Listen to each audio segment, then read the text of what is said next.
Donc l'idée, globalement, c'est d'aborder des sujets qui sont ceux de la science ouverte, la recherche reproductible, la citation du code et des données. Ce que je vais vous donner là, c'est un point de vue plus de notre communauté d'informatique. L'open science, c'est quelque chose de large et globalement, je pense que ça peut s'implémenter de différentes façons selon les communautés. Donc, je vais vraiment parler pour notre communauté. En tout cas, c'est un point de vue personnel sur la façon dont je vois ça. Alors, je vais essayer juste d'avoir ma souris. Voilà. Et donc, l'agenda, on va d'abord faire un rapide tour d'horizon sur ce que c'est que la science ouverte. C'est un sujet très large. Je vais absolument pas tout couvrir là-dedans. D'abord parce que je suis pas compétent sur tout ça. Il y a plein de choses où vous trouverez sur le web des tas de présentations très bien faites par des gens très compétents. Je vais essayer de m'intéresser. Alors, donc ça va être quelques généralités sur la science ouverte, mais je vais ensuite assez vite focaliser sur un aspect de la science ouverte qui est la recherche reproductible. On va parler alors, il y aura un point sur les vocabulaires parce que il y a un peu de confusion dans la façon dont on parle de ces sujets-là. Sur le problème de la reproductibilité, on parle d'une crise de la reproductibilité, ce qui n'est pas forcément évident. Et puis, ce qui concerne les motivations et les récompenses qu'on peut avoir en essayant d'appliquer ces bonnes pratiques. Et là-dedans, donc dans ce sujet de la reproductibilité, je vais m'intéresser plus à la partie code et données et comment les rendre trouvables, accessibles, référençables, citables. On parlera de ce qui est des articles qui parlent du code et des données et ensuite de comment on cite directement du code et des données, l'importance d'un identifiant persistant, Persistent Identifier, les PID, des guidelines sur comment donner aux gens des guidelines sur la façon de citer nos travaux, de code et données, et puis une discussion sur les différents repositories qui existent pour où est-ce qu'on peut déposer nos codes, nos données, et un point particulier sur Software Heritage. Et puis à la fin, je prendrai les choses dans l'autre sens. Donc on aura parlé de comment rendre nos données et nos codes citables et référençables, et on va essayer de voir ça dans l'autre sens, c'est-à-dire comment citer et référencer les travaux des autres. Alors, rapidement, peut-être juste pour commencer, comment vous, dans la salle ou sur Zoom, comment vous définissez l'open science spontanément? Petite enquête. Des idées? Allez, brisons la glace. Accessible. Rendre les choses accessibles. Ouais. Autre chose? Les logiciels et les données qu'ils génèrent sont... La description du matériel. Attends, j'ai pas entendu Pierre, pardon. Les logiciels et les données qu'ils génèrent sont disponibles. Ouais. Et éventuellement le matériel, la description du matériel. La description du matériel. Ah, c'est un truc que je n'ai pas du tout abordé. Ouais, effectivement, c'est un point intéressant. Alors, là, je vous cite une phrase qui vient du deuxième plan national pour la recherche, pour la science ouverte en France, du coup. Je l'ai juste traduite en français.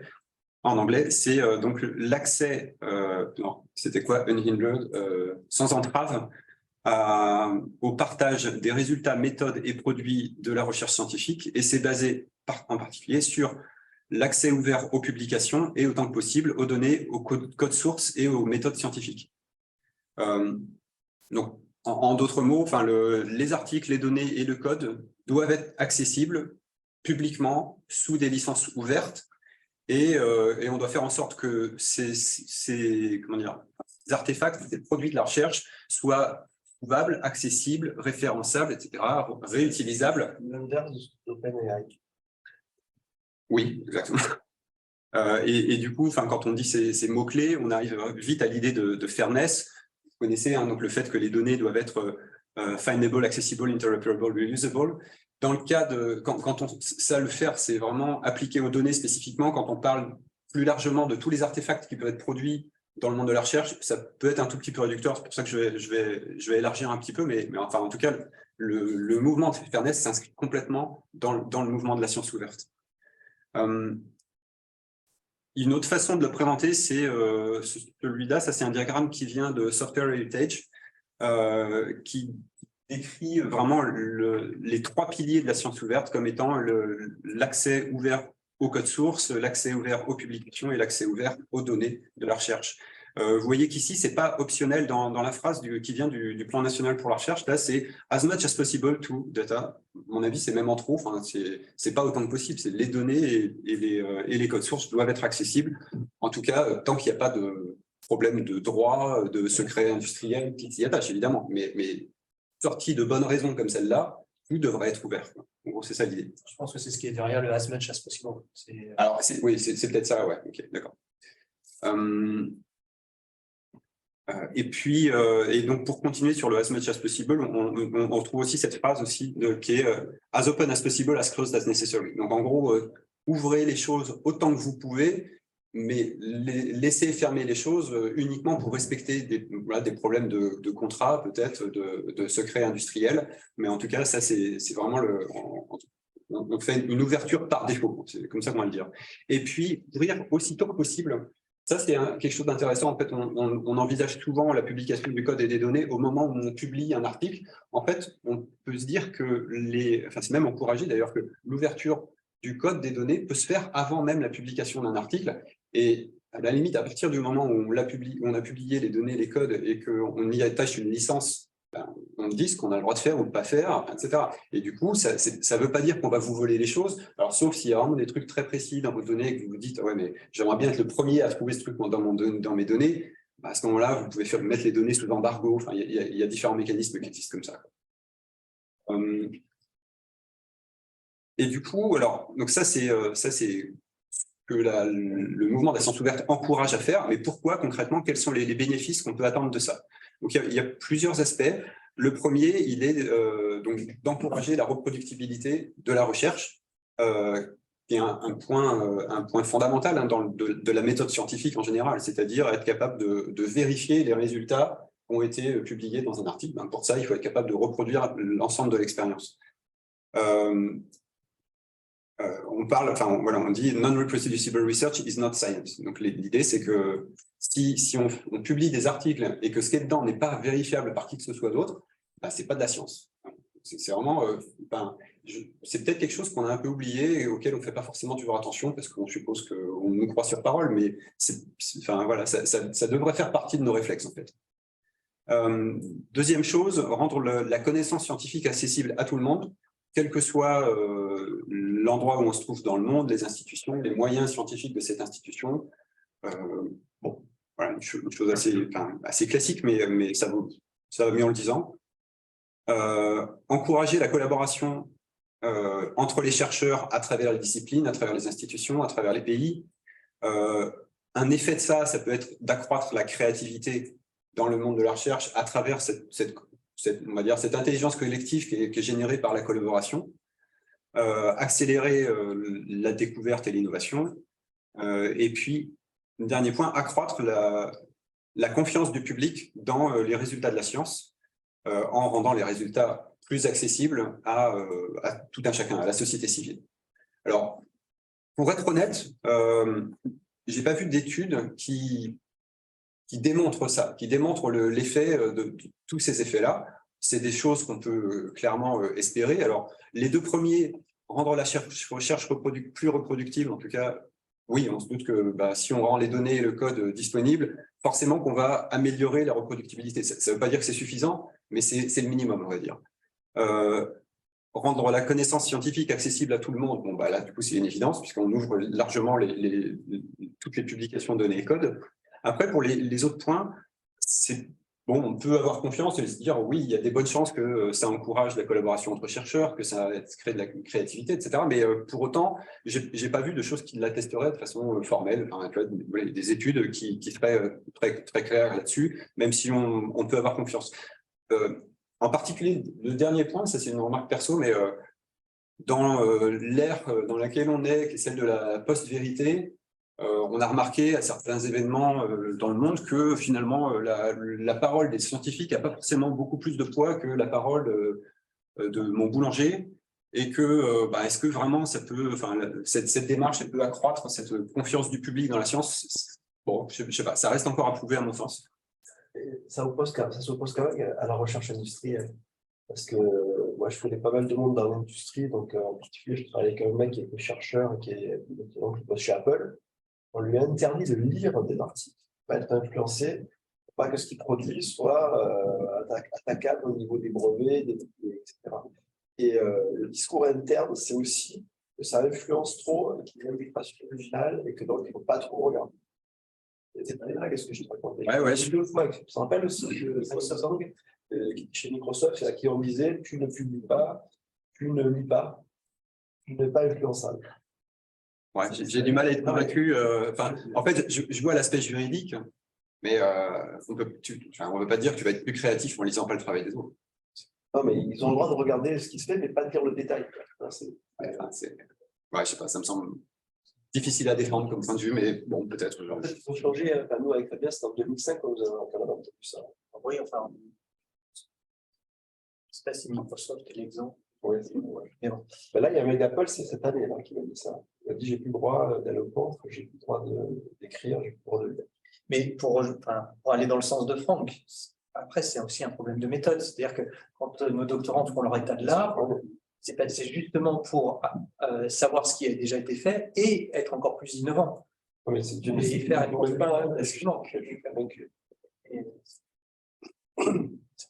dans l'industrie, ils ne raisonnent pas forcément comme ça. Voilà, donc en tout cas, voilà, ça c'était juste le petit bémol que je voulais mettre sur la vérification et la mesure de ces attentes qu'on peut avoir sur l'open science, qui n'est pas forcément évidente, même si on peut être encouragé à le croire. Qu'est-ce que j'ai fait? Je suis perdu.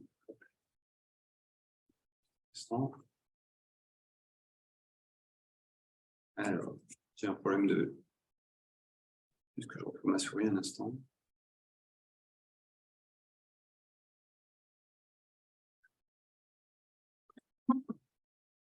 Ok, donc quoi qu'il en soit, en fait, qu'on puisse mesurer ou pas ces choses-là, le fait est que on voit depuis, je sais pas, une petite dizaine d'années, je pense, un mouvement international qui est vraiment manifeste à travers toutes les institutions à tout niveau, que ce soit institutions de recherche, institutions gouvernementales, qui donne un agenda pour la science ouverte. Donc là, je vous ai donné plusieurs exemples de documents, les recommandations de l'UNESCO sur la science ouverte, Horizon Europe qui décrit le plan européen pour la science ouverte. Le troisième, c'est le deuxième plan national pour la science ouverte, donc j'ai cité en bas, là, c'est une des phrases qui vient de là, dont l'un des objectifs affichés est de construire un écosystème qui lie le code, les données et les publications. Et le troisième, c'est l'Académie des sciences et d'ingénierie américaine. Et puis, juste en complément de ça, hier, il y avait à Valrose un événement organisé par l'Université Côte d'Azur, un workshop sur l'open science, où UCA faisait part de ses ambitions. Donc, il y a déjà tout un tas de mesures qui sont faites par l'Université Côte d'Azur sur le nombre de tests ouverts, la proportion des articles publiés par les chercheurs d'UCA qui sont ouverts ou pas, etc. Et UCA va ouvrir dans normalement assez peu de temps une nouvelle partie de son site dédiée à la science ouverte, avec la mise en place de nouvelles formations, des masterclass pour les étudiants, les doctorants, comme pour les masterants. Alors, après, pour rentrer un peu plus dans le détail, donc, je vous ai dit, perso, je ne vais pas aller dans le détail de tout ce que ça recouvre, parce que je ne suis pas suffisamment calé là-dessus, mais j'ai trouvé cette taxonomie. Alors, bon, dire que c'est une taxonomie, c'est un peu exagéré, c'est plus une mind map, je pense qu'il faut le prendre comme ça, au sens strict, mais ça a l'intérêt quand même, ce document, de lister tout un tas de choses et de mots-clés qui font partie du domaine de la science ouverte. Donc vous voyez, les gros points, c'est l'accès, open access, donc c'est les publications, l'open data et la recherche reproductible. Dans ces points-là, on parle notamment ce qui nous concerne assez souvent, c'est le problème de mode de publication avec les modèles Green, Gold ou Diamond. Donc le modèle vert, c'est quand le manuscrit final n'est pas forcément ouvert, c'est-à-dire celui publié par l'éditeur, mais on fournit un manuscrit, donc typiquement le manuscrit d'auteur, la version sans les copyrights, etc., on les met sur HAL. Donc là, on est dans le modèle vert. En fait, le modèle vert, il concerne même les préprints, c'est-à-dire avant même qu'il y ait eu une peer review, on peut considérer que mettre nos documents sur une archive du type archive, en preprint, c'est déjà dans le modèle, ce qu'ils appellent la green route.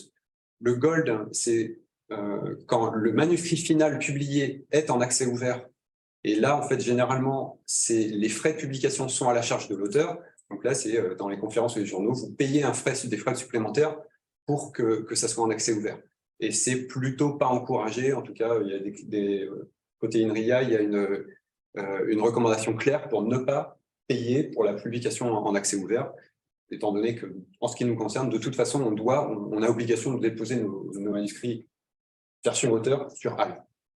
Et puis la dernière étape, c'est ce qu'on appelle le modèle diamant, où là, la publication est libre, y compris de manuscrits édités, et il n'y a pas de frais ni pour les auteurs, ni pour les lecteurs. Et en fait, généralement, ce modèle-là, il est supporté par les organismes de recherche, donc par les universités. Donc typiquement, à UCA, le service de la bibliothèque de l'Université Côte d'Azur gère un service qui s'appelle EpiRevel, qui permet de publier des journaux ou les actes de conférence dans le modèle diamant. Tout est ouvert, il n'y a aucun frais de publication ni frais de consultation. Je ne reviens pas plus sur ces modèles-là, mais voilà, c'est pour essayer au moins de brosser ces aspects-là.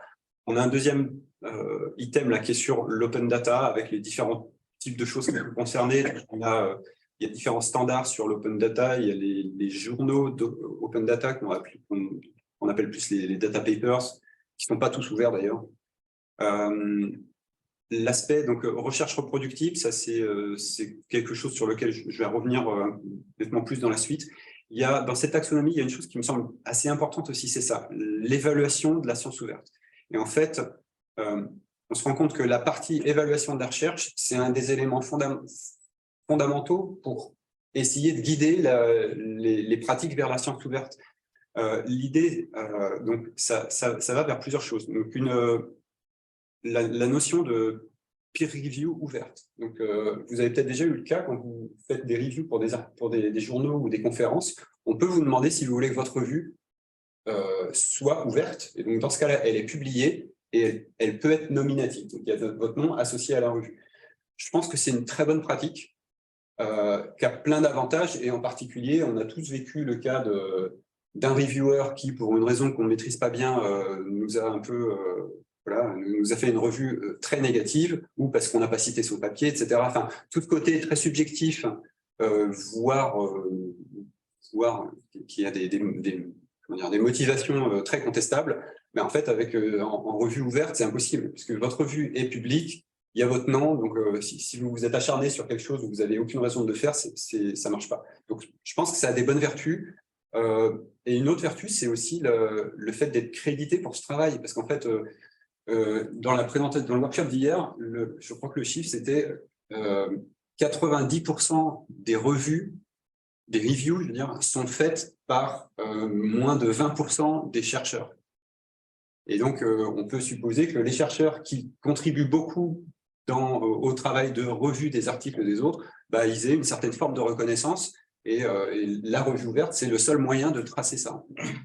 Et du coup, ça amène aussi à d'autres questions qui sont sur les mesures de performance. Alors en fait, les mesures aujourd'hui de la recherche, elles sont essentiellement quantitatives, c'est-à-dire un nombre de productions et puis l'impact factor du journal où on a soumis. Sauf qu'on connaît bien tous les biais de cette démarche-là, qui est la course à la publication, qui est le fait que pourquoi est-ce qu'un journal a un haut impact factor? En fait, parce que il y a des gens qui publient qui ont un H-index, mais pourquoi ils ont un haut H-index? C'est parce qu'ils publient dans des journaux avec un gros impact factor, donc en fait, il y a un truc qui se mord la queue, là.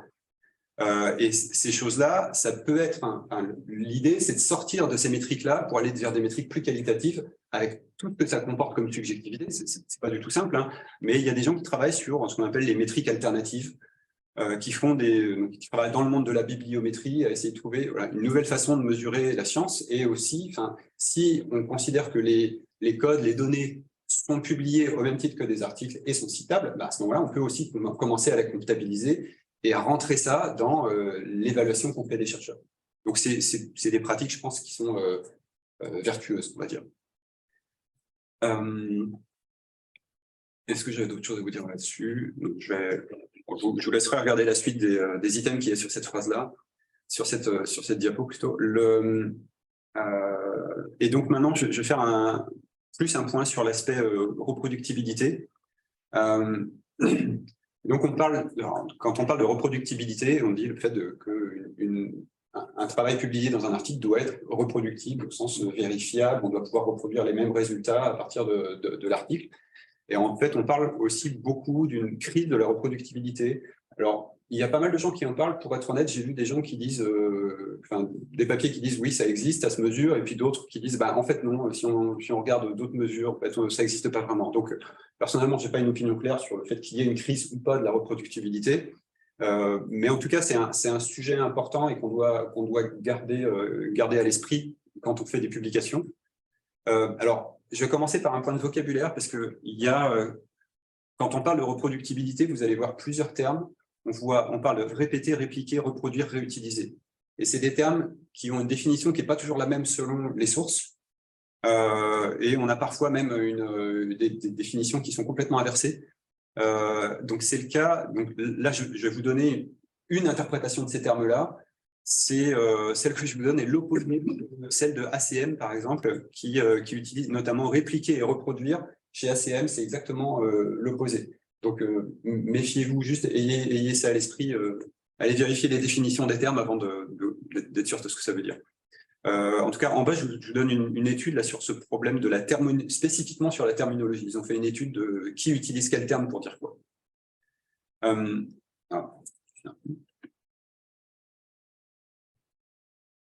Donc, si on prend les choses dans l'ordre croissant de complexité, on parle de répéter une expérience dans le sens où on va parler de la même expérimentation. Donc, expérimentation, ça se comprend comme le fait de valider une hypothèse scientifique. On va valider la même hypothèse dans un environnement qui est le même. Donc, le setup, ça va être les logiciels, les données que vous avez créées, développées, etc. Donc, tout ce que vous avez écrit pour valider les méthodes que vous utilisez pour valider votre hypothèse. Et le même laboratoire, donc on parle de laboratoire, en fait, dans notre cas, en général, il faut comprendre ça plutôt dans le sens infrastructure, c'est-à-dire puisqu'on fait de l'informatique, sur quelle infrastructure est-ce qu'on fait nos expérimentations? Est-ce que c'est sur votre laptop? Est-ce que c'est sur un cluster de calcul, etc. C'est ça qu'on va plutôt comprendre dans le sens lab. Répliquer, on va partir sur la même expérience, donc on veut valider la même hypothèse avec les mêmes méthodes. Par contre, on va changer d'environnement. Donc, ce que vous avez fait tourner sur votre lab et sur votre laptop, est-ce que ça fonctionne toujours sur une infrastructure qui est différente, sur un OS qui est différent? Reproduire, là, on va nettement plus loin, c'est-à-dire on valide la même hypothèse, mais on va le faire avec des programmes qui ne sont pas forcément les mêmes, c'est-à-dire on va peut-être réimplémenter un algorithme ou implémenter un algorithme différent pour espérer atteindre le même résultat, ou on va être sur des données différentes, etc. Et donc encore plus sur une infrastructure différente. Donc, vous voyez que là, on arrive à déjà un degré qui est quand même, c'est déjà plus challenging. Voilà, on va dire répéter, c'est vous refaites run, répliquer, c'est un peu plus, et reproduire encore beaucoup plus. Et puis, la réutilisation, c'est la partie, le but ultime de la démarche, c'est d'aller plus vite pour tester des nouvelles idées, des nouvelles hypothèses scientifiques, tester une méthode sur des nouvelles données, etc. Voilà, ça, c'est des termes, c'est des définitions générales. Après, il n'y a pas des limitations strictes entre tous ces trucs-là. Savoir si vous êtes en train de répéter, reproduire, répliquer, etc. Bon, il y a une limite floue quand même entre tout ça. Toujours est-il que dans le domaine de la science ouverte, quand on parle de reproductibilité de la recherche, assez fréquemment, en fait, on mélange un peu ces trois termes-là, répéter, répliquer, reproduire. Donc là aussi, prenez ça avec des pincettes pour bien comprendre de quoi on est en train de parler. Donc, OK. Donc, ayant mis ces questions de vocabulaire au clair, de quoi est-ce qu'on est en train de parler?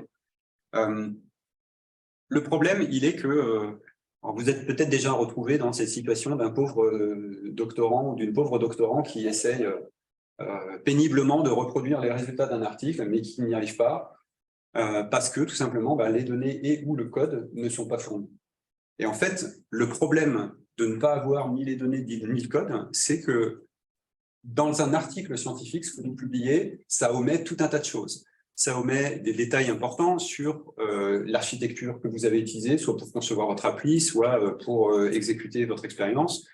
Ça peut être des hyperparamètres de votre modèle que vous n'avez pas donné, ça peut être des protocoles d'études, des protocoles d'expérimentation, etc. Et sans tout ça, on peut être totalement incapable de reproduire la même chose. Donc, en tout cas, On peut essayer, mais on n'arrivera pas au même résultat que ceux que vous avez. Donc, ça pose un sérieux problème. Et le problème, il est que... voilà.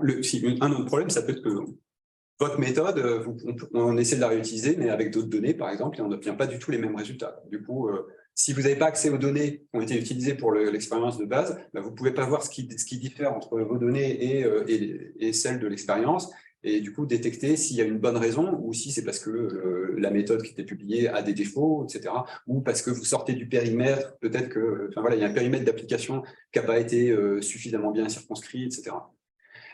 Et donc, la conclusion, c'est que quand on est dans ce cas-là, on peut être dans l'impossibilité de vérifier des résultats. Et si on ne peut pas vérifier les résultats d'un papier, c'est sûr qu'on ne va pas s'appuyer dessus. Alors que si on publie les choses avec ce qu'il faut pour que ça soit répétable, on peut espérer que notre travail, il va être cité, il va être réutilisé, il va servir de baseline pour les tests d'autres approches qui vont plus loin, etc. etc. Alors, c'est pas mal débattu dans la littérature, tout ce truc-là. Je vous donne ici quelques articles. Un dans Nature qui dit The lack of access to code and data in prominent scientific publications may lead to unwarranted and even potentially harmful clinical trials. Donc, constat qui peut quand même avoir des risques potentiels, y compris pour la santé. Ça parle aussi des biais qui sont... je parlais tout à l'heure de l'ouverture au plus tôt, c'est-à-dire le fait d'ouvrir les données et les codes peut permettre de faire remonter des biais qu'on n'a pas forcément vus et qui font que notre étude va être biaisée, on ne s'en rend pas compte jusqu'au moment de la publication. Autre exemple, donc à gauche, c'est dans le monde de l'économie. Donc ça, c'est une étude qui, sur le panel des articles qu'ils ont regardés, estimait que seulement 38% des papiers étaient réplicables. Et celui de droite était assez intéressant. Donc c'est un éditeur de Molecular Brain qui explique que pendant plusieurs années, alors 3 ou 4 ans, sur 180 manuscrits, il en a renvoyé 41 pour demander les données brutes des expériences. Sur les 41, 21 ont été suivis d'un retrait du papier.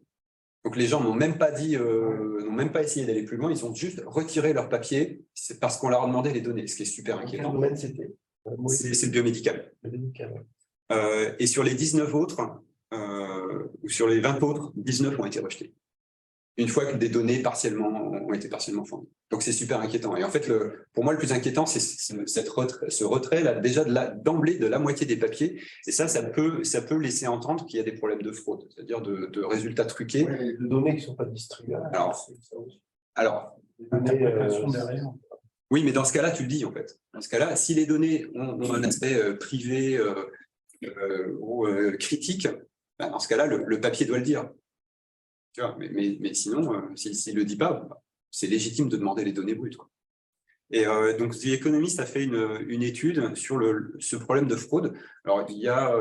donc, je n'ai pas l'étude moi-même, en fait. J'ai vu hier, dans le workshop auquel j'assistais, il y a tout un ensemble de recherches qui ont été faites sur ce sujet-là. Bon, la bonne nouvelle, c'est que ce n'est pas massif non plus. C'est qu'ils ont détecté quand même un certain nombre de cas où, très probablement, il y a eu des fraudes, où les données sont manipulées. Donc, ils tapent sur des journaux assez prestigieux. C'est pas massif, mais c'est quand même suffisamment significatif pour être inquiétant, quoi. Et donc, d'où l'idée de dire, si on force l'ouverture d'emblée des données et du code, on peut largement réduire ce problème. Un autre point pour illustrer le problème, ça c'est un site qui s'appelle Papers with Code, qui est très intéressant. Il liste des articles qui sont fournis avec les données et le code. Et en fait, le diagramme que vous voyez là, c'est la proportion d'articles.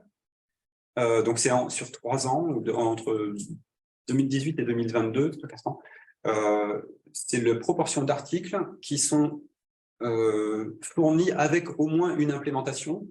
L'implémentation peut pouvoir venir des auteurs ou d'une communauté. En fait, on voit qu'on n'est qu'à 30%. Ça veut dire qu'il y a 70% des papiers, donc c'est spécialement sur le machine learning. 70% des papiers machine learning ont été référencés là, qui sont fournis sans aucune implémentation, ce qui est quand même super inquiétant. Et ce site est intéressant parce qu'il recense les papiers fournis avec avec des implémentations, avec les données. Donc ça peut donner confiance. Et c'est stable. comment? C'est 30% stable. Oui, alors en plus c'est très stable. Ouais. Ok. Et du coup, donc voilà, là c'était pour constater le problème et donc au final, pourquoi est-ce qu'on va aller publier l'article avec le code et les données et lier tout ça en même temps? Les raisons, elles font écho aux raisons que je donnais tout à l'heure. Enfin, Je me demande si dans d'autres domaines informatiques que le machine learning, on n'aurait pas d'autres résultats. Parce que le machine learning, c'est typiquement le truc où la plupart des gens n'arrivent pas à expliquer ce qu'ils font. Oui. Donc, pourquoi tu as mis tant de neurones dans telle couche, j'en sais rien. Donc, du coup, on pas envie de se faire... J'ai pas de stats là-dessus, mais je serais tenté d'avoir... Enfin, j'ai la même intuition que toi. Ouais, je suis d'accord. Donc, pourquoi est-ce qu'on doit publier tout ça en même temps? Une des raisons, c'est que la recherche qu'on fait est payée sur des fonds publics et donc les résultats, c'est-à-dire tous les résultats, c'est pas seulement l'article, mais tous les résultats, c'est-à-dire les produits de la recherche, doivent être publics aussi. C'est plutôt une bonne façon de convaincre les reviewers que notre travail est digne de confiance. Et ça permet à ce que d'autres réutilisent ce qu'on a fait, c'est-à-dire j'ai développé un algorithme, un modèle, si je le publie, d'autres pourront le réutiliser. Comme je disais tout à l'heure, c'est la meilleure façon que, à terme, on utilise votre papier comme une baseline, ou en tout cas comme une comparaison par rapport à des méthodes existantes, etc. Si rien n'est reproductible, alors il y a assez peu de chances qu'on prenne votre... Enfin, on va juste citer le travail, mais on va pas faire plus que ça, on ne va pas se comparer au travail, de toute façon, on n'a pas de résultat à comparer. Un autre point, oui, l'ouverture de tout ça à la fois tend à accroître la citation des articles. Alors, tout le monde n'est pas d'accord sur ce point-là. Le papier que je vous citais tout à l'heure sur le domaine de l'économie disait qu'eux, dans leur étude, ils n'ont pas constaté de taux de citation plus élevé pour les papiers qui donnent les données que pour les autres.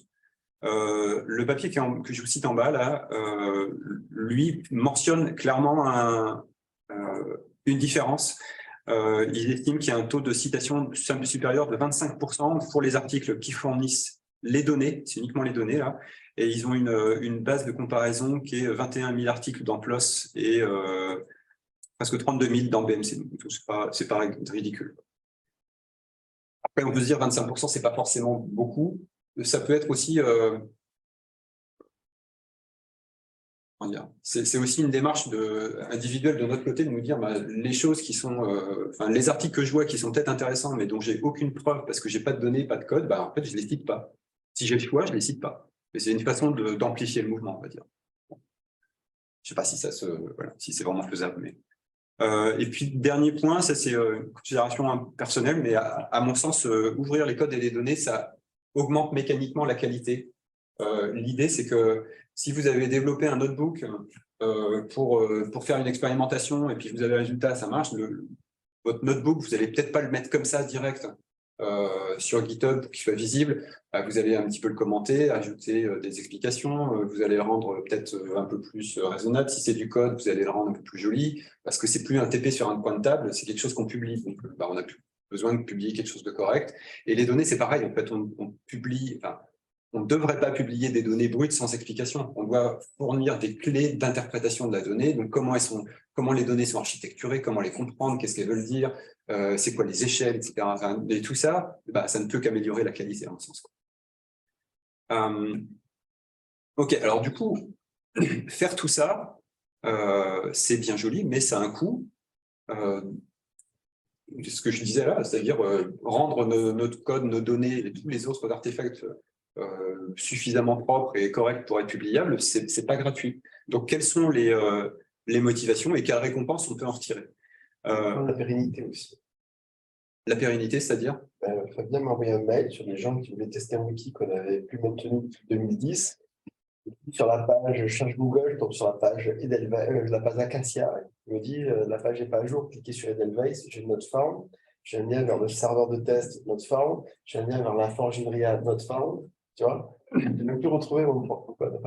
Là, on va y arriver, c'est l'aspect pérennité, justement, et préservation à long terme. Et donc, du coup, sur cet aspect, quelles sont les motivations? Pour l'instant, elles ne sont pas encore très contraignantes, on va dire. Il y a j'ai pas vu de conférences ou de journaux qui imposent, ou très peu en tout cas, qui imposent la publication du code et des données. Ça commence à être plus fréquent sur les données. Sur le code, c'est encore loin d'être le cas. Mais pour l'autant, il y a clairement une tendance et on voit vraiment je pense qu'il y a vraiment une prise de conscience et ça décolle parce que on peut voir différentes initiatives de la part des éditeurs. Dans les conférences, vous voyez de plus en plus souvent ce qu'on appelle la reproducibility track. Donc, vous soumettez un article dans une conférence et vous pouvez inscrire votre soumission à cette track-là. Et là, on va essayer de reproduire ce que vous avez fait. Et si c'est reproductible, vous avez un badge supplémentaire, vous avez un crédit supplémentaire, etc. Chez ACM, donc Digital Library, il y a tout un tas de travaux sur la reproductibilité de la recherche. Ils sont en train de développer ce qu'ils appellent le Active Digital Curation Platform. C'est assez proche du concept de executable paper. L'idée, ce serait qu'un article, c'est un espèce d'ensemble self-contained où on aurait tout ce qu'il faut pour reproduire presque en clic-bouton. Bon, je pense qu'on en est loin, mais voilà, l'idée, c'est quand même d'aller vers ça, de reproduire assez facilement les choses. Un autre point, c'est il y a pas mal de conférences maintenant qui fournissent aux reviewers une checklist sur la reproductibilité. Donc, ça ne veut pas dire que c'est des critères d'acceptation, mais c'est des critères d'évaluation de la qualité du papier. Donc, on demande aux reviewers de vérifier si les données que vous utilisez sont disponibles publiquement, si le code est disponible publiquement, et ça rentre dans la notation, et si ce n'est pas le cas, ça peut dégrader votre note. Donc, voilà, à mon avis, c'est plutôt un signe qu'on va dans le bon sens. Et à la fin, il nous même aussi, parce que j'ai déjà reçu plusieurs fois des conférences où ils nous demandent en fait si cette checklist a eu un impact sur les notations qu'on donne à la fin. Okay. En fait, je pense qu'ils sont en train d'essayer de mesurer au fur et à mesure de la conférence si justement ce type d'information, ça joue sur l'acceptation. Oui, sûrement. Les tracks reproductibilité dans les conférences, alors sur au moins une conférence, je l'ai vu une année, puis pas l'année suivante. Donc, je pense que c'est compliqué parce que ça demande beaucoup de ressources en fait, de réussir à vraiment reproduire et que en fait, assez facilement, on peut inscrire notre papier à cette track, mais en fait, dans la pratique, les gens qui sont derrière pour réussir à reproduire le travail, ils vont galérer. Et donc, c'est pas trivial. C'est pas parce qu'il y a eu une tentative que c'est pérenne et que ça reste poursuivi. Mais donc oui, évaluer la pertinence de ça, je comprends ce que tu dis. On trouve aussi des replicability stamps. Donc on parle de replicability parce que c'est généralement côté ACM. Donc ACM a ses propres tampons là, de reproductibilité avec différents niveaux de reproductibilité.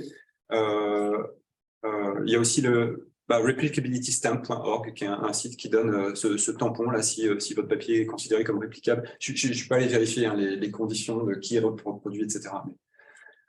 Et puis Papers with Code, je vous en parlais tout à l'heure. Dans le cadre de l'informatique, c'est vraiment bien fourni. C'est plus ce qui était sur la copie d'écran que j'avais tout à l'heure. On est à 4 par papier dans le monde du machine learning notamment. 15 000 dans le reste de computer science de manière générale, etc. Donc c'est quelque chose de vraiment intéressant. Et donc là, je partage l'expérience de Célian. La démarche qu'il fait dans son état de l'art, c'est d'aller chercher d'abord là-dedans. Parce qu'en allant chercher là-dedans, il sait qu'il trouve les papiers qui sont accompagnés des données et du code, et du coup, ce qu'il citera en priorité dans son état de l'art, c'est ce qui vient de ceci. Donc, c'est pas anecdotique. Quoi. Alors, je ne sais pas si tu vas... C'est bien on parlera partager.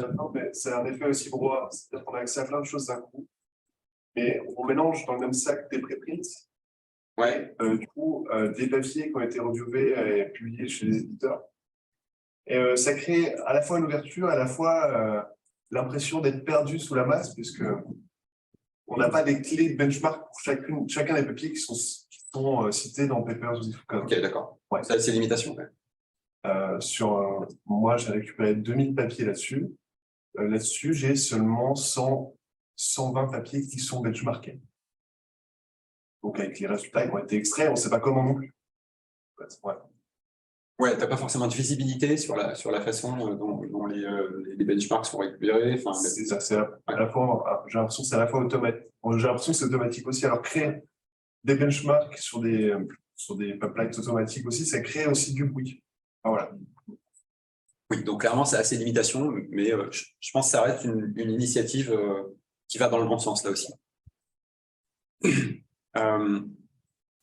Alors, maintenant, pour revenir plus spécifiquement sur la partie des données, quelles sont les motivations à ouvrir les données? Donc, on a pas mal de journaux maintenant qui ont une politique de disponibilité des données, et ça va selon les cas d'un simple encouragement à un requirement, à une obligation. Springer a défini 4 politiques comme ça, et chaque journal de Springer peut choisir s'il applique l'une ou l'autre. Donc, il y a différents degrés d'exigence dans les politiques. Donc là, je vous ai cité 2 journaux, donc Springer Scientific Data. Donc là, c'est une exigence de données. En même temps, c'est un data paper. Donc, si vous reviewez des données, c'est logique qu'elles doivent être visibles. Cell Discovery, donc un journal de Nature, il a réutilisé l'une des politiques qui ont été définies par Springer, par exemple. Après, vous voyez, j'en ai cherché d'autres un peu au hasard, mais un journal dans le domaine économique, pareil, il a sa propre politique de disponibilité des données. C'est assez similaire à ce qu'on trouve chez Springer. IOP, pareil. Et puis, le lien du bas, là, cite un certain nombre de politiques disponibles que vous trouvez ici et là. C'est plus pour la culture, mais c'est intéressant. Enfin, on voit qu'il y a une vraie tendance à rationaliser un petit peu ces politiques de demande d'ouverture de données. Et puis donc, là, on a vu les motivations. Donc, c'est bien d'être motivé à le faire, mais c'est quoi la récompense qu'on a à la fin? Donc, si vous vous demandez pourquoi la molécule en haut, c'est la dopamine. C'est ce que votre cerveau génère quand vous avez une récompense. Donc, la première idée qu'on pourrait avoir pour que nos données et nos codes soient référencés, cités, c'est de publier un article qui en parle. Alors, pour les données, c'est facile, il y a des data journals. On peut publier un data paper. Et le data paper, c'est un article format assez court où on explique comment on a construit un jeu de données, comment il est disponible, etc. Pour le code, il n'existe pas de choses équivalentes. Par contre, dans les conférences, vous avez maintenant souvent des resource tracks où vous pouvez soumettre un article qui parle soit de données, soit de code, soit d'une méthode, soit en tout cas quelque chose qui peut intéresser une communauté large et dont vous souhaitez faire la promotion. En gros, vous êtes dit, ben voilà, c'est disponible, vous pouvez utiliser ça. Et le resource track, ça peut être une bonne façon de faire connaître un logiciel que vous avez produit et que vous estimez intéressant pour une communauté. Donc ça a un avantage majeur, ces 2 types d'articles, c'est que ce sont des articles. Donc, ils sont citables au même titre que n'importe quel article, et donc ils rentrent aussi en compte dans la comptabilité des citations, dans le calcul du H-index, etc. Donc ça, c'est pratique, on n'a pas besoin de changer les choses, on peut faire la promo des données et du code. Mais ça reste des articles. Alors, je vous donne ici en bas quelques exemples de data journals. C'est quelque chose qui devient assez fréquent. La plupart des éditeurs maintenant ont des data journals. Mais ça a un inconvénient, c'est que en fait, on reste en train de citer un article. Et en fait, ce qu'on aimerait, c'est pouvoir citer et référencer des données et du code directement, pas par l'intermédiaire d'une publication. Et du coup, dans cette démarche-là, l'idée, c'est que ce qu'on veut, c'est que nos codes et nos données soient citables comme n'importe quel papier. Mais en fait, si on veut aller vers la reproductibilité de la recherche, c'est pas seulement une citabilité dont on a besoin. Il faut qu'il soit, alors là, je vais décrire les termes, trouvable, accessible, référençable, citable. Et donc là, j'arrive à cet acronyme FARC, Findable, Accessible, Referenceable, Citable. Alors, pour info, ça c'est un acronyme que j'ai inventé de toutes pièces. Hein. N'allez pas communiquer avec ça. Ton code n'est pas FARC. Hein. Attends. Non, pas du tout, ça n'existe pas. C'est une analogie avec FAIR, évidemment. J'ai essayé de faire l'analogie avec FAIR. L'idée d'en faire Findable, Accessible, Interoperable, Reusable. FAIR, ça a été clairement donné pour les données. Donc, chacune des 4 lettres dans le FAIR, dans l'acronyme, ont vraiment leur définition précise. Pour les données, réutilisabilité, on comprend ce que c'est intuitivement, ça a une définition formelle, mais on comprend intuitivement ce que c'est. Pour du code, qu'est-ce que c'est que la réutilisabilité? Bon, c'est pas évident, en tout cas, il faudrait travailler. J'ai pas vu de travaux qui essaieraient de parler, de décrire ça. Et pareil pour la réutilisabilité. La réutilisabilité pour les données, ça a été formalisé. Pour le code, on en a une idée intuitive de ce que c'est que du code réutilisable. Enfin, plus formellement, il n'y a rien. Donc, pour ça qu'aujourd'hui, l'acronyme FAIR ne s'adapte pas franchement, complètement, ou directement, en tout cas, à du code ou à autre chose que des données. D'où l'idée de cet acronyme FARC, pardon. Donc là, je le prends dans l'autre sens, c'est plus facile à décrire. Citable, c'est juste le fait de donner, d'attribuer le travail à quelqu'un à travers une citation, donc donner du crédit.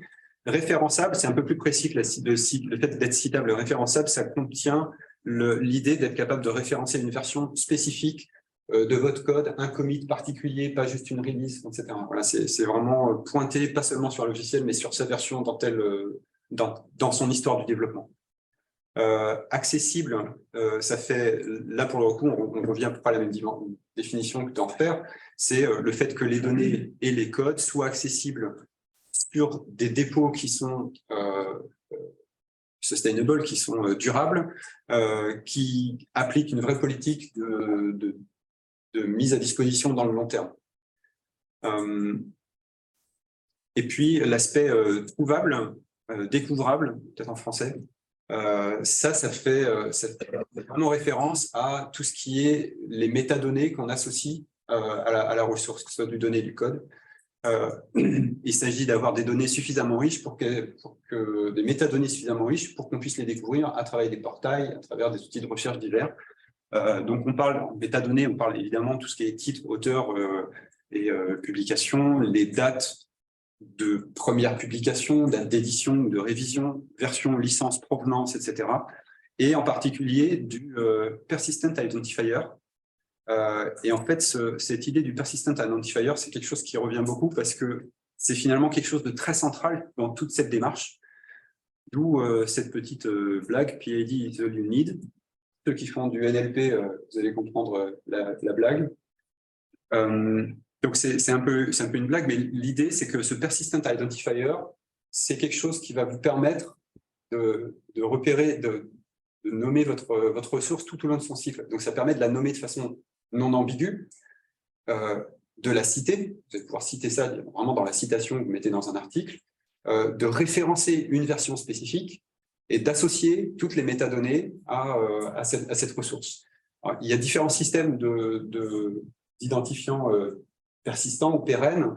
DOI, c'est le plus connu, il y a ARC, il y en a d'autres. DOI, aujourd'hui, de ce que je vois, ça reste vraiment celui qui est le plus recommandé par toutes les institutions, on va dire. Et ça, c'est un diagramme que j'ai trouvé sur Fort11, qui est un gros groupe de travail qui a énormément travaillé sur la citabilité des données du code. Donc, j'ai pris un diagramme que j'ai enrichi, les parties en bleu, je les ai ajoutées parce que ce diagramme était sur les données et j'ai rajouté le bleu pour le code parce que je pense que ça s'applique de la même façon. Donc, l'idée, c'est que partez d'un dépôt, un repository où vous stockez vos données, votre code.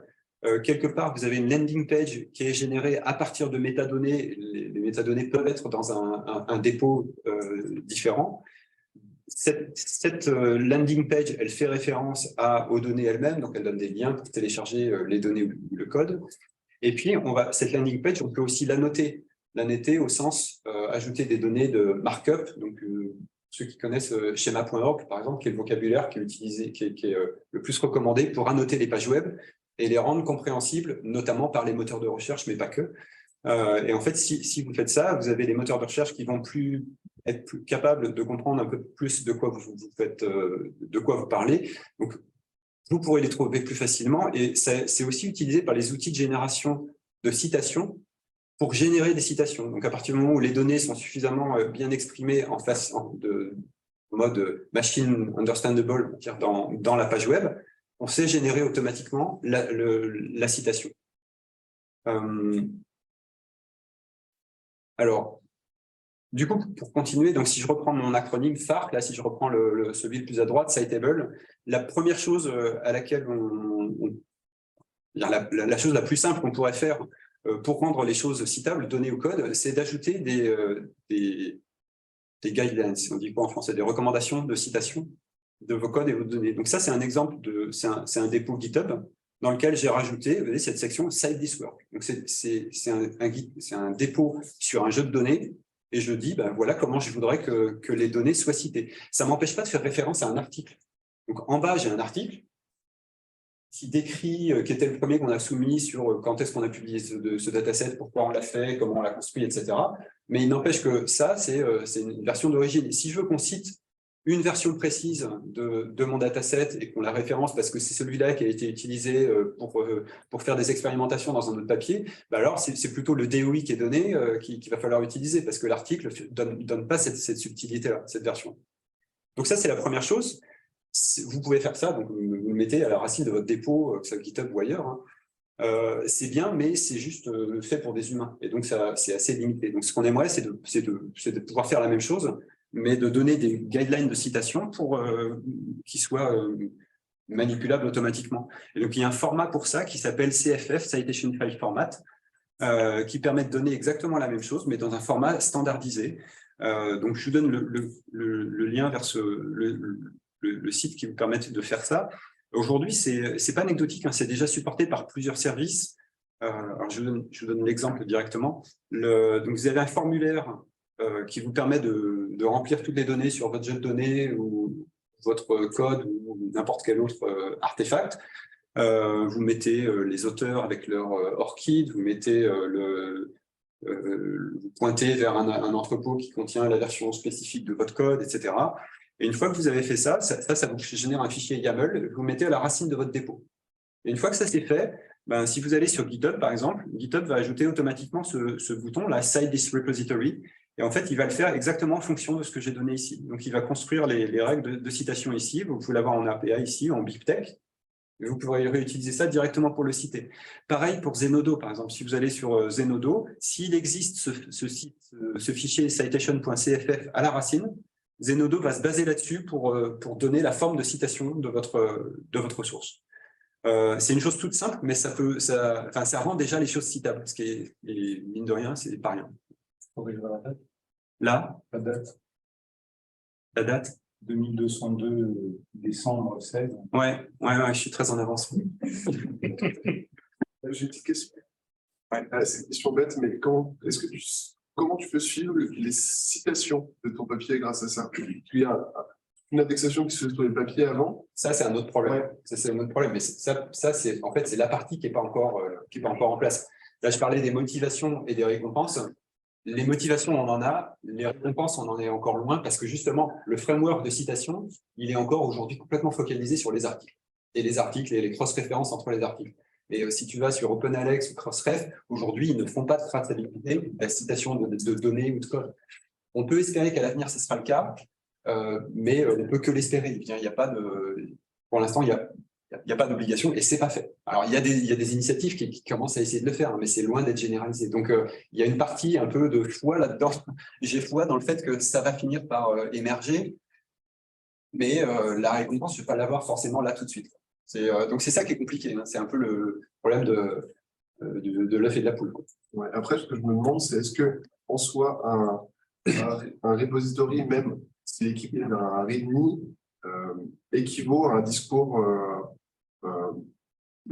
tracé dans un article. Est-ce qu'elle a la même valeur aussi? Alors, la même valeur, probablement pas, parce qu'il n'y a pas de peer review. Mais il n'empêche que si quelqu'un a utilisé des données et le cite dans un article, bah c'est une façon indirecte de valider la qualité de ce que tu as fait. Quoi. Et plus si tu as un jeu de données et qu'il est cité par pas mal de gens, bah, ça veut dire que ton jeu de données il tient la route. Enfin, donc oui, je suis d'accord avec toi, ça a a priori moins de valeur, mais on peut imaginer des indicateurs qui vont prendre ça en compte. Quoi. Oui. Mais là, malheureusement, il y a encore beaucoup de travail à faire. Donc là, j'étais vraiment sur la partie citation, c'est-à-dire comment je me débrouille pour que mon code et mes données soient citables par d'autres. Maintenant, les autres parties de l'acronyme FARC, là, trouvables, accessibles, référençables. Pour ça, on va aller plutôt vers des dépôts qui sont des dépôts spécifiquement pour les données ou pour le code ou pour les deux. Et donc, quand il s'agit de données, j'ai déjà pas mal de solutions finalement. En France, on a plusieurs plateformes qui sont à disposition pour déposer des artefacts. Le premier, c'était data.gouv.fr. En fait, il a été décliné en recherche.data.gouv.fr. Ce dépôt, en fait, c'est un un des livrables du deuxième plan national pour la recherche, pour la science ouverte en France. Et donc, c'était une obligation. Donc, la recommandation, c'est de dire utilisez ce dépôt quand vous n'avez pas d'autres dépôts typiques de votre communauté ou de votre domaine où mettre vos données ou votre code. C'est un petit peu en dernier ressort, mais en tout cas, il y a toujours un endroit au final où vous pouvez déposer votre code et vos données. Et ça vous fournit un DOI, chaque fois que vous faites un dépôt là-dessus. Et puis, donc ça c'est quelque chose de très récent, mais on commence à avoir, là c'est le lien vers un dépôt INRIA sur recherche-datagouv.fr. Et ça, je suppose que c'est le premier d'une longue liste. Donc, chaque institut devra à terme avoir son propre dépôt dans Recherche Datagouv. Et c'est une fédération de dépôts dont le but est qu'il soit pérenne, maintenu à long terme, etc. Et ça aussi, ça vous fournit un DOI à chaque fois que vous faites un dépôt. Donc, sorti de ça, il existe des dépôts plutôt génériques. Donc, j'ai pas mal cité Zenodo, qui est un service qui est maintenu par OpenAIRE. Et OpenAIRE, c'est la manifestation de l'Union européenne dans le support de la science ouverte.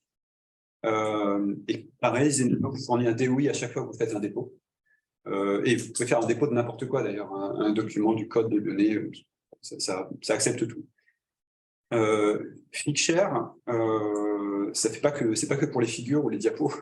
En fait, c'est pareil, c'est un système où vous pouvez déposer code, données et tout un tas d'artefacts. Sur Zenodo, moi, j'ai eu l'expérience, j'ai organisé une conférence. C'est très facile de créer ce qu'on appelle une communauté, tout à fait. et de gérer tout dedans. Sur Zenodo, c'est vraiment super simple. À partir du moment où on a un compte, on fait ce qu'on veut. C'est réactif, c'est pas comme Mac.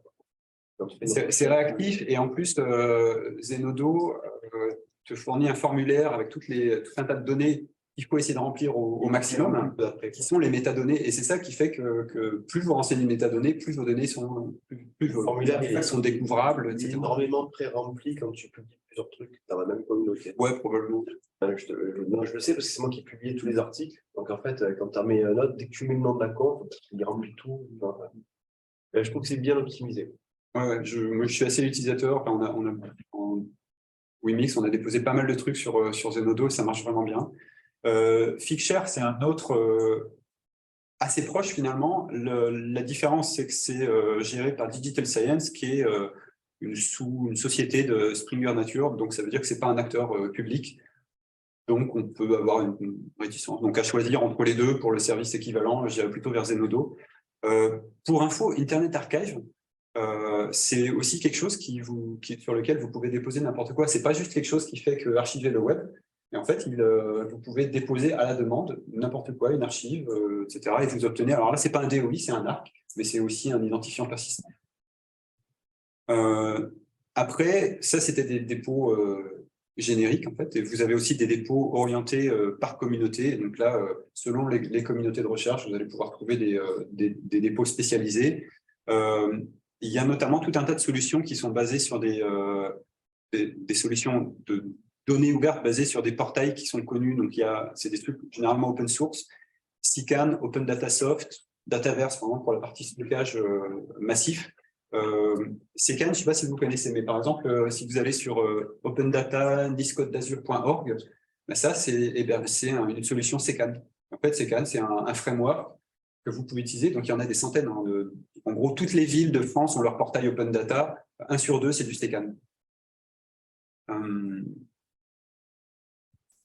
Et puis, une autre piste pour rechercher un entrepôt, si vous ne savez pas où aller, OpenDoor, comme Directory of Open Access Repositories, c'est vraiment pas mal fait. C'est une recherche par facette. Vous pouvez chercher par ville, par domaine, par objet de recherche, etc. C'est assez complet. On trouve beaucoup des dépôts français, en l'occurrence. Et puis là, je vous donne un certain nombre de références sur la citation des données, les différents travaux qui ont été faits là-dessus. Et après, pour ce qui concerne le code, donc même question pour le code. Donc, la première chose à laquelle on va penser, c'est de mettre notre code sur un code versioning system, je ne sais plus comment le dire en français, donc du type GitHub, GitLab, Bitbucket, Redmine, etc. Donc ça, c'est on a l'intuition que mettre ça sur GitHub, c'est pérenne et que ce sera toujours là. En fait, on n'en sait rien, c'est pas évident. Vous vous rappelez de Google Code. À l'époque, on se disait, bah, c'est Google, ça sera là forever. Ben, en fait, non, ça a duré 10 ans, puis ils ont fermé le service. Donc, en fait, ça veut dire que ces services du type GitHub ou GitLab ne sont pas forcément pérennes et qu'un jour, ils pourraient être arrêtés. Et donc, la question de la préservation du code à long terme, elle ne peut pas être complètement répondue par ces services-là. Et donc, on a d'autres systèmes pour ça. Alors, on va retrouver ceux dont je parlais pour les données. On a exactement les mêmes pour le code. Zenodo, Figshare, Internet Archive, ce qu'on peut tout à fait utiliser. Zenodo, le cas de Zenodo, c'est quelque chose que j'ai utilisé moi, plusieurs fois déjà pour archiver mes projets GitHub. Et ça permet d'avoir un DOI, et le DOI, vous le mettez dans le papier, dans votre article. Vous savez citer votre code et le référencer, parce que vous faites référence à une version spécifique du moment où vous l'avez archivé. Et puis, ce qui est de plus en plus maintenant recommandé par nos institutions, c'est Software Heritage et HAL.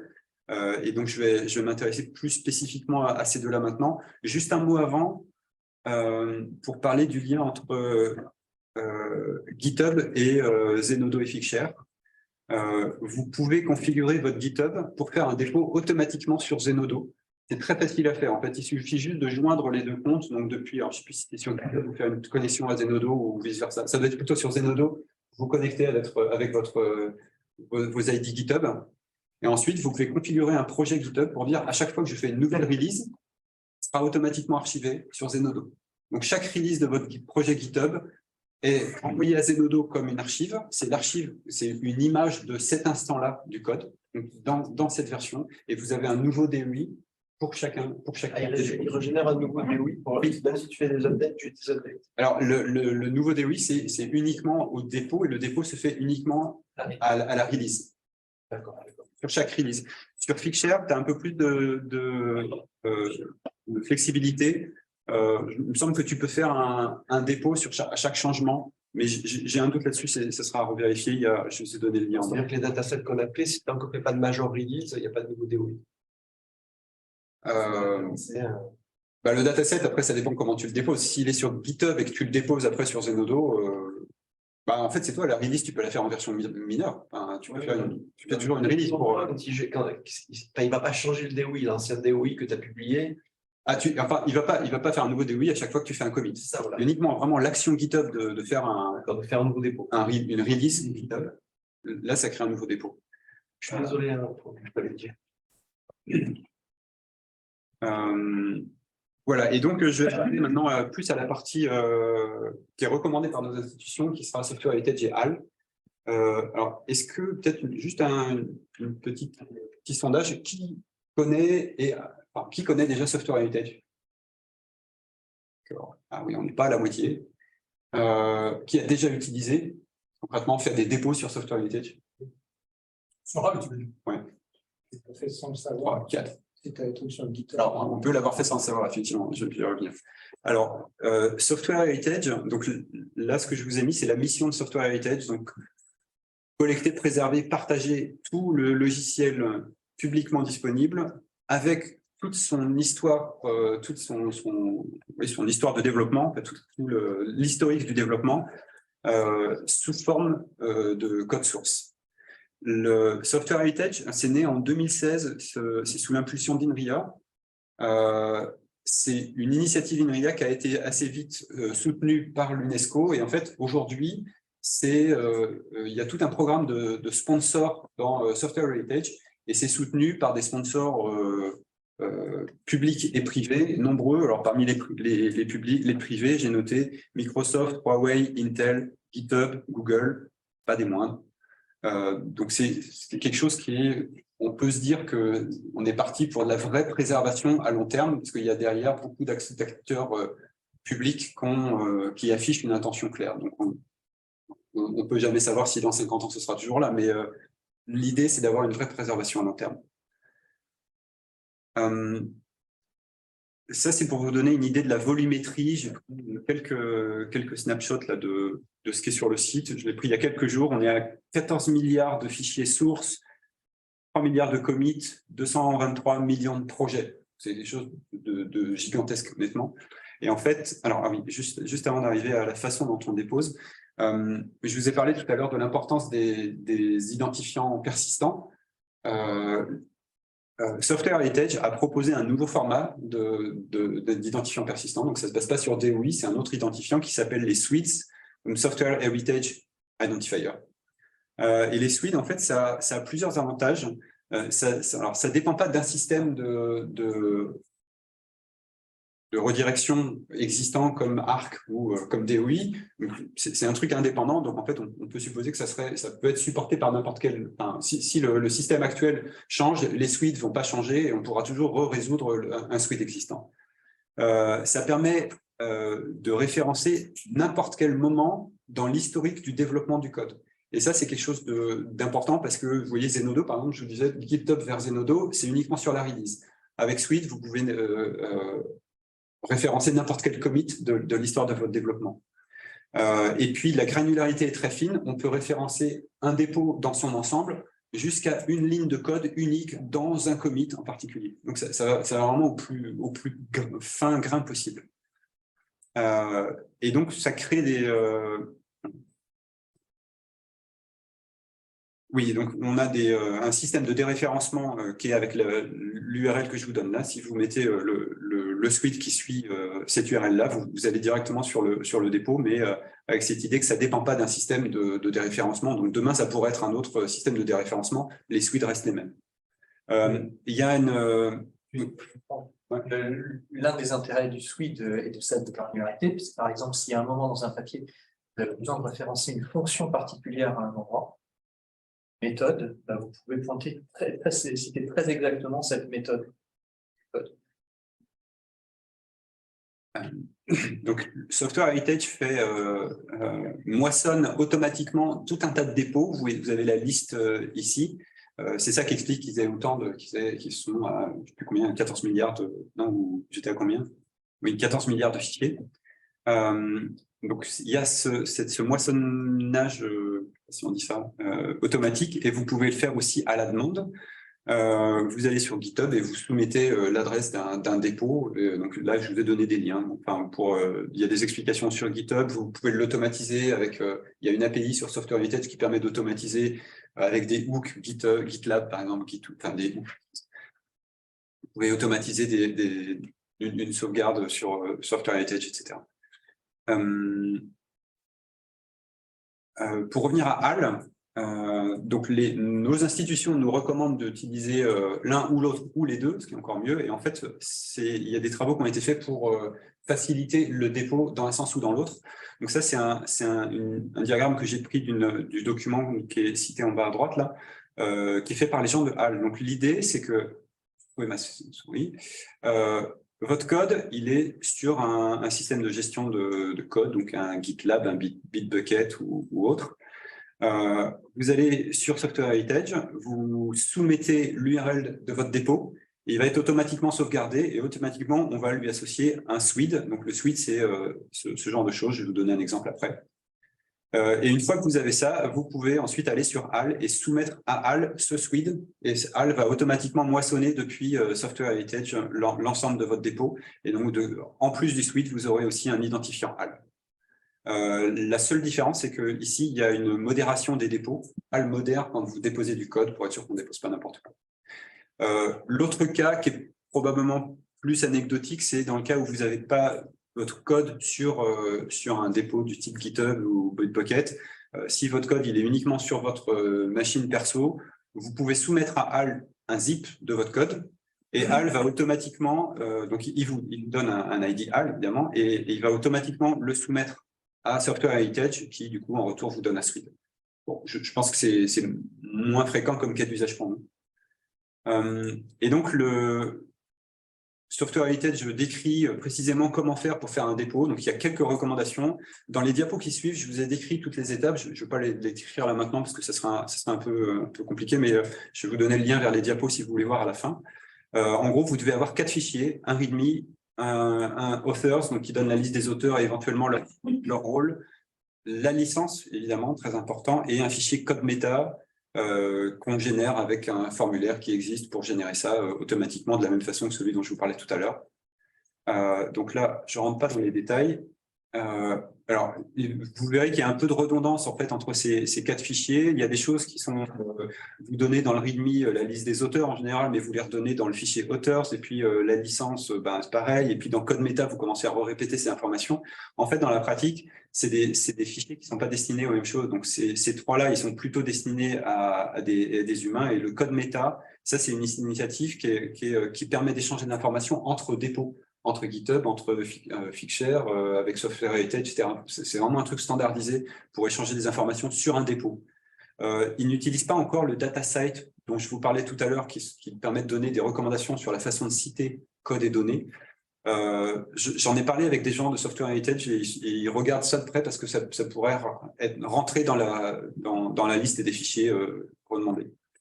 Et donc, une fois que vous avez fait ça, que votre dépôt contient tout ça, vous allez sur Software Heritage, vous soumettez l'URL de votre dépôt, et là, vous obtenez, alors la première chose que vous obtenez, une fois que c'est moissonné, vous pouvez avoir ici la version Software Heritage de votre dépôt. Donc là, il moissonne tout l'historique.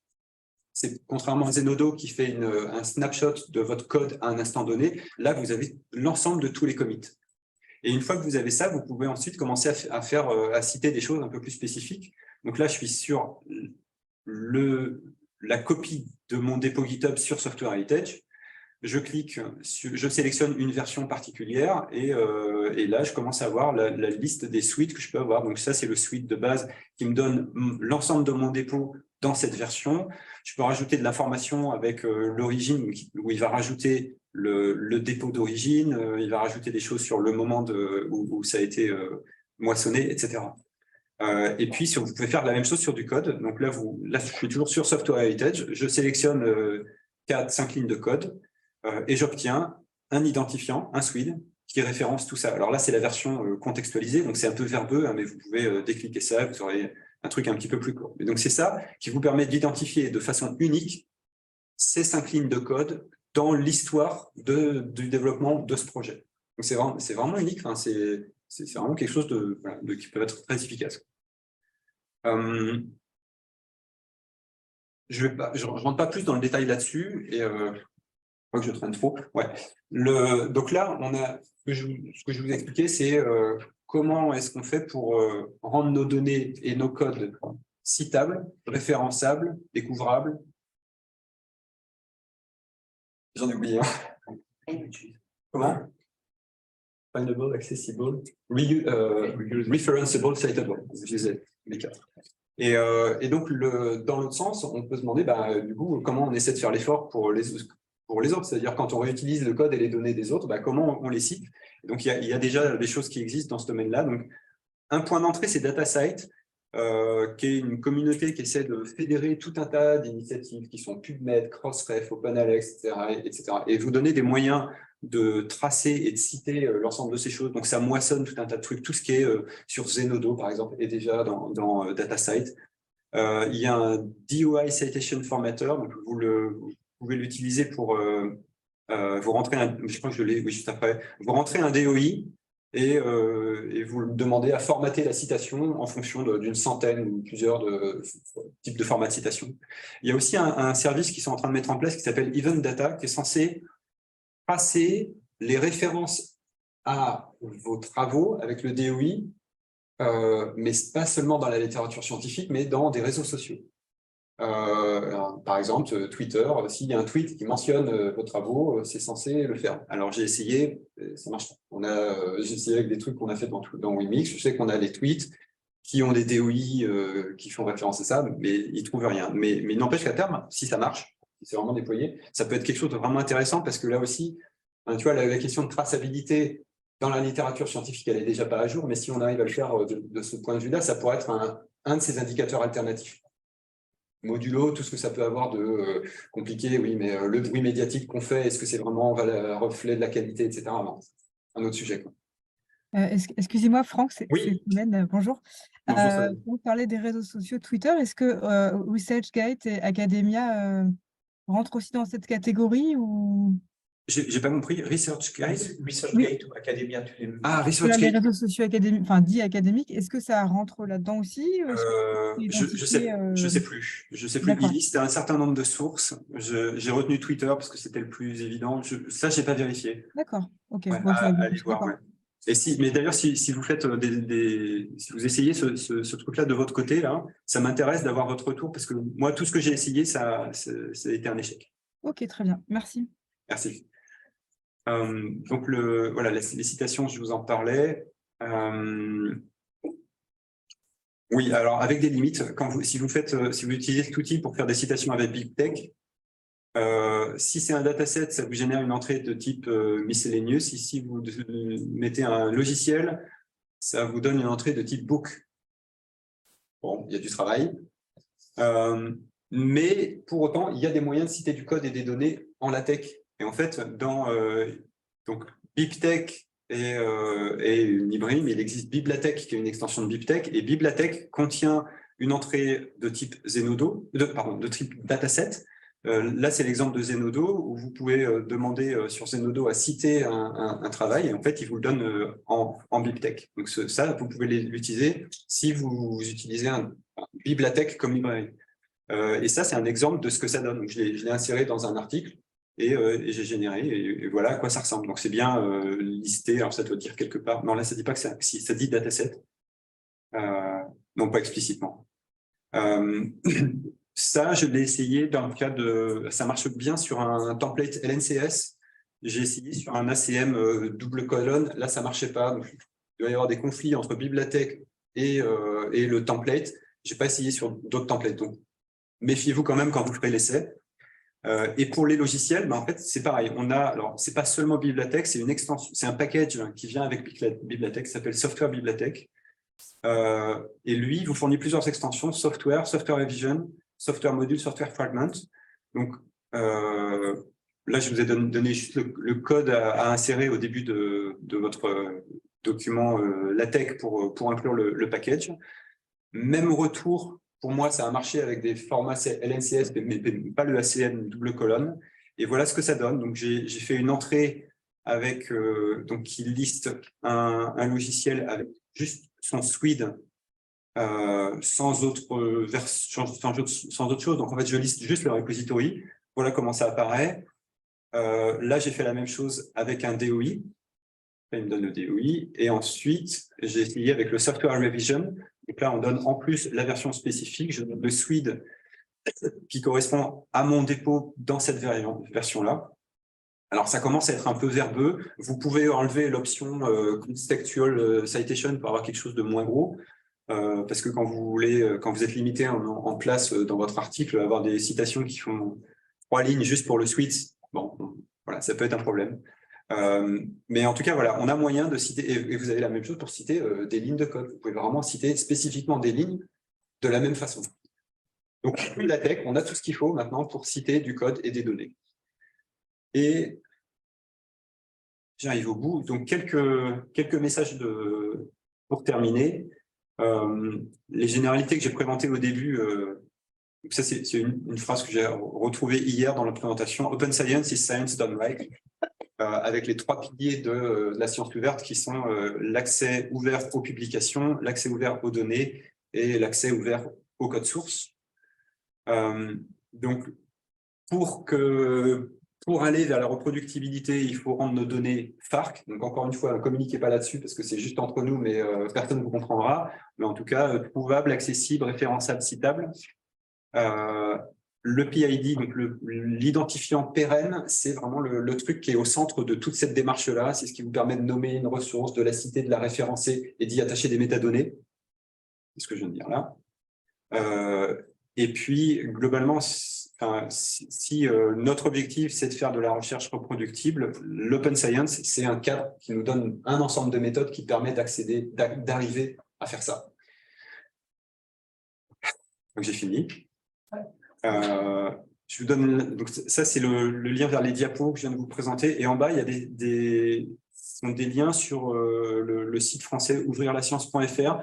Il y a des guides. Alors, ils sont en français, mais ils sont pas mal faits sur des guides à l'usage des doctorants pour l'ouverture du code et des données, etc. C'est des guides plutôt bien sentis et c'est des bonnes sources. Voilà. Tu enverras les